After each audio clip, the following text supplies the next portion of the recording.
저 어딘데요? 개인적으로는 탐납니다. 여기 마음에 드세요? 네. 예. 하나 선택하라면 전 이 아파트 하고 싶습니다. 삼풍 저한테 아파트 주면 참 말고? 좋을 것 같습니다. 삼풍 아파트 삼풍보다 저는 이게 더 탐납니다. 말고 어딘데요?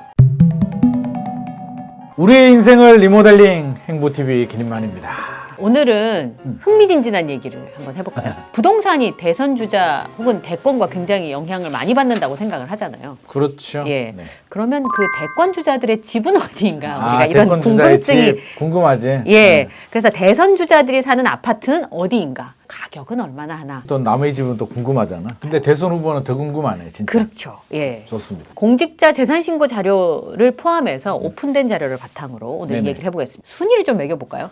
집으로. 집으로. 우리는 지지율이 아니라 우리는 부동산 방송이니까 집값으로. 오직 집값으로. 예. 이건 굉장히 객관적입니다. 객관적으로. 오직 집값으로. 실거래 가격 기준으로. 예. 그러면 제일 첫 번째 발표할 순위는 8위. 8위. 8위부터 가겠습니다. 오늘 8명 하는군요. 예. 8위. 8위 누굽니까? 안철수.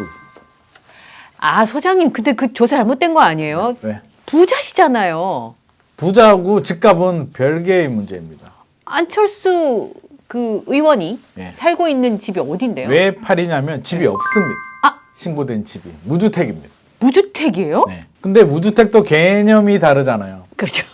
돈이 많으면 네. 사실은 집이라는 게 이제 우리 두 가지 목적이 있잖아요. 하나는 실거주 목적이 있고 하나는 투자 가치, 자본 이득이라고 하죠. 시세 차익의 목적이 있는데 이게 어느 정도가 돼야 이게 의미가 있는데 예를 들어서 한 1,000억이 있다.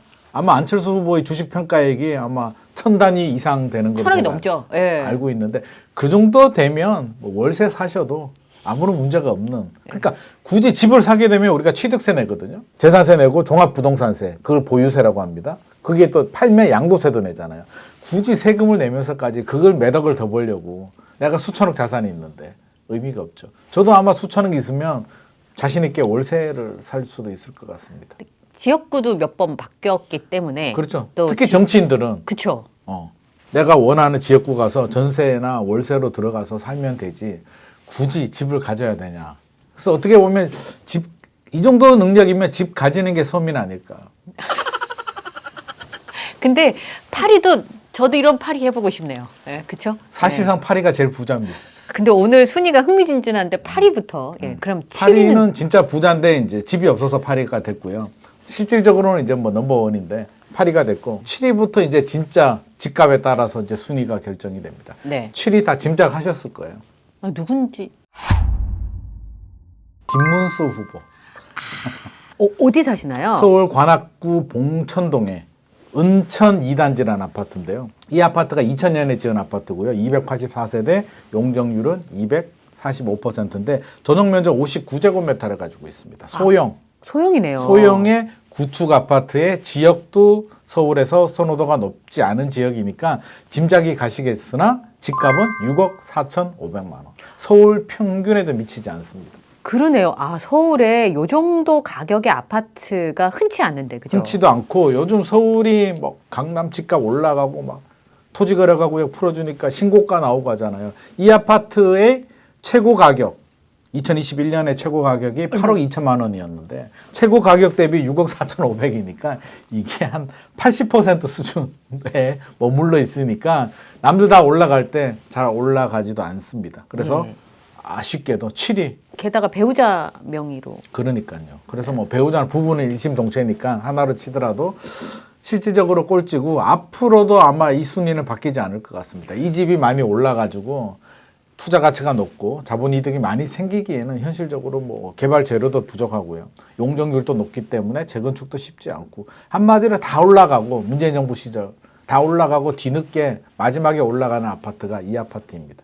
김문수 후보는 봉천동에서 결혼식을 했잖아요. 네. 예, 그리고 집도 아직까지 거기. 그러니까 어떻게 보면 약간 낭만이 있나? 좋게 해석하면? 서울대학교 나오시고. 굉장히 똑똑하신 분인데 재테크는 솔직히 말씀드리면 잘 못한 것 같습니다. 알겠습니다. 자, 그러면 7위, 8위 굉장히 대조적인 모습을 보여줬어요. 네. 부동산에 한해서. 집값에 대해서. 집값에 한해서. 네. 뭐 당은 같은 당이신데. 예. 자, 그럼 6위는 누굽니까? 6위는 젊은 분입니다. 개혁신당의 이준석 후보. 이분은 이제 북쪽으로 올라갑니다. 포레나 노원. 노원구 상계동인데 상계주공이 있잖아요. 상계주공이 1단지에서 16단지 있거든요. 1988년에 지은 아파트인데 이 아파트는 2020년에 지었습니다. 왜 이런 현상이 발생하냐면 상계주공 8단지를 재건축했거든요. 상계동에서 유일하게 재건축한 아파트가 포레나 노원입니다. 그래서 상계동에서는 신축 아파트, 상당히 좋은 아파트인데 가격이 11억 5천만 원. 최근에 거래된 가격이요. 최고 가격이 12억 원.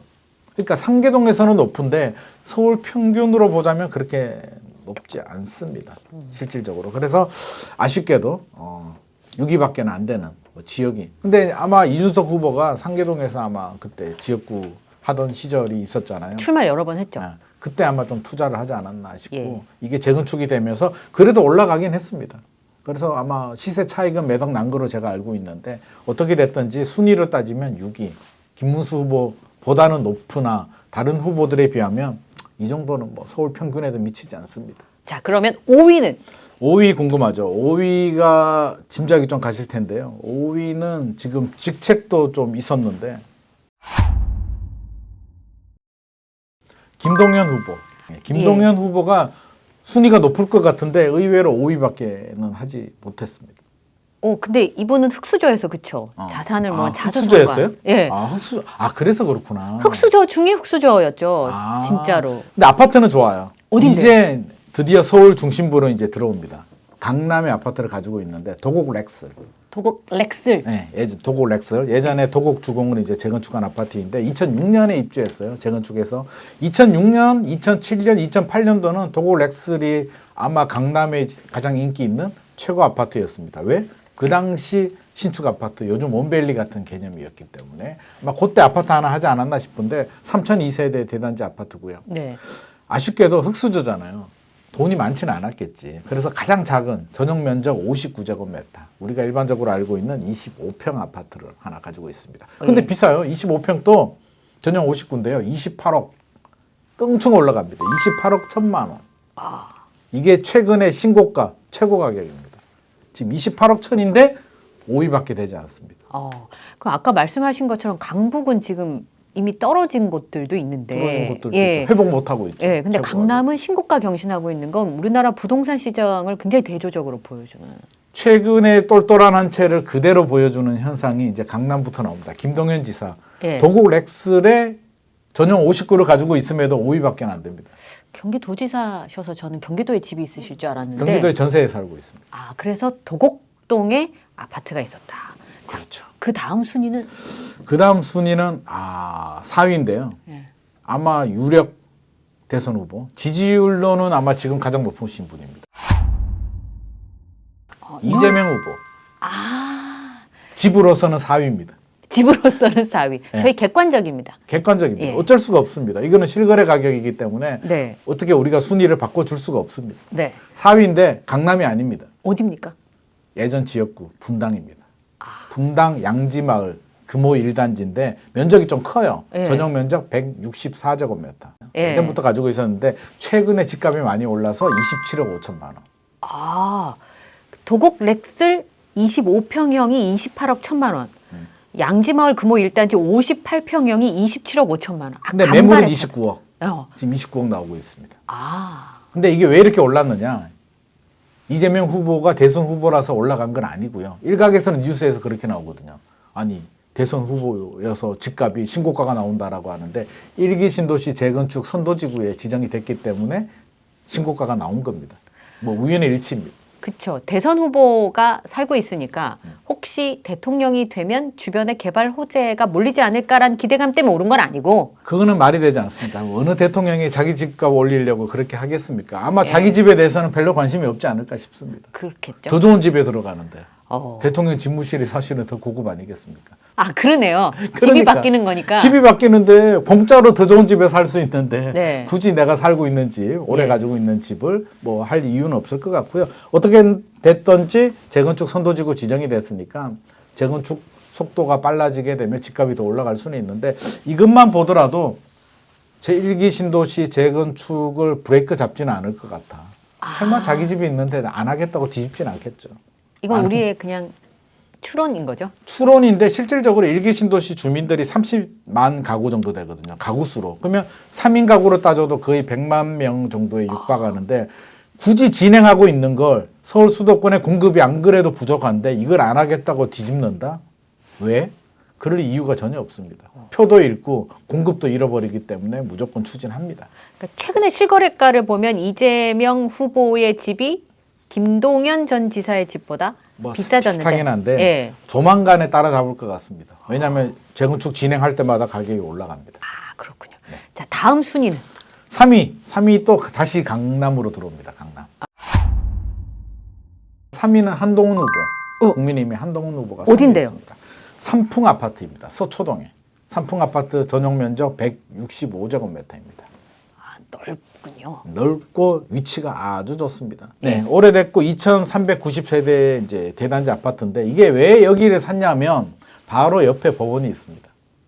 그러니까 검사니까 필요하니까 이걸 투기 목적보다는 제가 볼 때는 필요해서 아마 구입하지 않았나. 그런데 집값이 올라가서 43억 원 예. 최고 가격입니다. 지금 신고가 나오고 있습니다. 매물은 47억 원 나오고 있습니다. 그러니까 이제 스케일이 점점점 커집니다. 3위 정도 하려면 이 정도는 해야죠. 올해 1월에 41억 원의 거래가 됐다는데 지금 이제 최근 거래가를 43억 원. 고단세 또 몇 억이 더 올랐네요. 예, 이게 1988년에 준공한. 88년도에 지었습니다. 그러니까 재건축할 때가 됐죠. 근데 그렇죠. 용적률이 221%로 높기 때문에 사업성이 잘 나오지는 않습니다. 혹시라도 대통령이 되면 용적률 종상향 시켜주면 참 좋겠는데 예. 특혜 시비가 있어서 아마 안 해줄 것 같습니다. 아까 소장님 그러셨잖아요. 좋은 집에 들어가는데 자기 집에 관심이 없을 수 있다. 그러니까 이게 사실은 대통령이 안 되면 오히려 이게 상황에 따라서 종상향 시켜줄 수 있는데 대통령 집을 종상향 시켜주게 되면 괜히 오해의 납니다. 소지가 있기 때문에 예. 오히려 주민들은 불이익을 당하지 않을까 걱정도 됩니다. 예. 자, 그럼 이제 몇 위가 남았나요? 2위, 1위 대망의 2위. 두구두구두구두구. 네, 입으로 합니다, 저희는. 두구두구두 2위부터. 2위부터 할까요? 2위는 2위 홍준표 후보. 아, 탈락은 했으나 집은 좋습니다. 저 어딘데요? 개인적으로는 탐납니다. 여기 마음에 드세요? 네. 예. 하나 선택하라면 전 이 아파트 하고 싶습니다. 삼풍 저한테 아파트 주면 참 말고? 좋을 것 같습니다. 삼풍 아파트 삼풍보다 저는 이게 더 탐납니다. 어딘데요? 강남은 아닌데 강남 3구입니다. 어. 송파구에 있는 아시아 선수촌. 너무나 유명하잖아요. 예. 전용 면적 151제곱미터인데 왜 제가 탐나냐고 한다면 86년도에 지었고요. 1356세대 대단지 아파트인데 용적률이 용적률이 152%. 용적률이 낮다는 얘기는 땅 이제 우리가 용도 지역이 있잖아. 땅 많이 지을 수 있는데 많이 짓지 않았어요. 그 얘기는 재건축하게 되면 많이 지을 수 있잖아요. 그럼 이익이 늘어난다는 뜻이겠네요. 그러면 일반 분양이 많이 나오니까 사업성이 좋아진다. 추가 분담금을 적게 내도 된다. 152%만 하더라도 굉장히 좋은 겁니다. 탐납니다. 그래서 43억 3천만 원 최고 가격 찍었고 매물은 47억 나옵니다. 47억 7천만 원 지금 매물 나오고 있습니다. 그래서 후보 탈락 때도 아파트 생각하면 흐뭇할 것 같습니다. 저는 홍준표 전 시장이 잠실에 집이 있을 거라고 생각을 못했던 게 동대문구에 오래 지역구를 갖고 있었고 경남지사를 했고 대구시장을 했기 때문에 잠실에 집이 있을 거라고 생각을 못했는데 잠실에 집이 있다는 투자를 사실을. 아주 잘하셨습니다. 예. 자, 아시아 선수촌 너무나 좋고 예. 마지막 그 후보 탈락하고 기자회견할 때 그 얘기를 했어요. 은퇴할 때. 은퇴할 때 정년퇴. 서울 시민으로 돌아가겠다. 왜? 이 집이 있으니까 서울로 돌아가겠다. 그런 의미로 우리가 해석을 하면 될 것 같습니다. 예. 내 집으로 갈래. 나쁜 건 아닙니다. 자, 드디어 대망의 1위! 두두두두 1위! 1위도 탈락한 후보입니다. 야, 이게 비싼 집 가지니까 다 탈락하네? 아 그런가요? 네. 1위는 홍준표 후보보다 먼저 탈락하신 후보, 나경원 후보. 나경원 후보 집이 굉장히 좋습니다. 어딘데요? 용산입니다. 용산. 용산 서빙고동 신동 아파트. 면적이 굉장히 큽니다. 전용 면적 210제곱미터. 44억 5천만 원이고요. 최고 가격은 45억인데 지금 매물은 한 60억 정도 부르고 있는 것 같습니다. 60억이요? 네, 매물 호가 부르는 거는 매물이 없습니다. 재건축 기대감 때문에. 그리고 여기가 강남보다 좋은 게 한강 뷰가 남향으로 나옵니다. 강남은 위치상 북향 뷰가 나오잖아요. 네. 원베일리도 북향입니다. 네. 한강 뷰가 나오면 여기는 남향입니다. 우리가 남향 집 좋잖아요. 햇볕 잘 뜨고 남향 뷰가 기가 막히게 나오는 아파트인데 용적률 196%로 좀 높긴 한데요. 뭐 그래도 1984년에 지었고 재건축하고 있기 때문에 이 아파트 노리는 분들 되게 많습니다. 내가 돈 더 주더라도 추가 분담금 더 내더라도 남양부가 나오는 나 이 아파트 재건축하면 꼭 들어갈래 이렇게 노리는 분들이 되게 많이 있습니다. 네, 저희 제작진이 금세 계산했습니다. 68평입니다. 68평 크다. 크다. 좋다. 부럽다. 네. 그리고 재건축하게 되면 면적이 크면 가장 큰 걸 받으니까 한강뷰가 나오는 대형 면적은 희소성이 굉장히 높습니다. 네. 부르는 게 값입니다. 재건축만 되면 이거는 부르는 게 값. 1위 역시 나경원? 용산, 예. 남양 한강뷰 떨어져도 좋습니다. 후보들이 가지고 있는 집을 보니까 최근에 서울의 집값이나 경기도의 집값의 이렇게 흐름을 좀 알 수 있는. 그렇죠. 네. 역시 후보들이 시대 흐름, 트렌드를 잘 따라가는 것 같습니다. 우연의 일치일까요? 아마 시대 흐름 자체를 저는 잘 읽는 것이 아닐까. 정치라는 게 또 시대 흐름도 읽어야 되기 때문에 일맥상통하지 않나 싶고 투자는 잘하신 것 같습니다. 네, 저는 흐름을 못 읽으니까 김인만 소장님이 쭉 읽어주시는 대로 제가 제가? 가져가겠습니다. 저는 제가 잘 읽어드리도록 하겠습니다. 네, 최선을. 우리는 정치 못 나갈 것 같습니다. 순위에 어차피 들지도 못할 것 같습니다.